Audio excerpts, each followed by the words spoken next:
Семей қаласы Төлебай Аманов атындағы номер 16 мектептің 2-ші сынып оқушысы Елгелді Мади. Ыбырай Алтынсарин. Кел балалар оқылық. Бір Құдайға сыйынып, кел балалар оқылық. Оқығанды көңілге, ықылас пен тоқылық. Істің болар қайыры, бастасаңыз алдалап. Оқымаған жүреді, қараңғыны қармалап. Кел балалар оқылық. Оқығанды көңілге, ықылас пен тоқылық. Оқысаңыз балалар, шамнан шырақ жағылар. Тілегенін алдынан іздемей-ақ табылар. Кел балалар оқылық. Оқығанды көңілге, ықылас пен тоқылық. Сиса көйлек мал дәулеттің байлығы, бір жұтасан жоқ болар.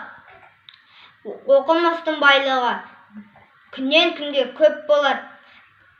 Еш жұтамақ жоқ болар. Кел балалар оқылық. Оқығанды көңілге, ықылас пен тоқылық. Сиса көйлек үстінде тоқуменен табылған, сауысқанның тамағы шоқуменен табылған. Өнер білім бәрі де оқуменен табылған.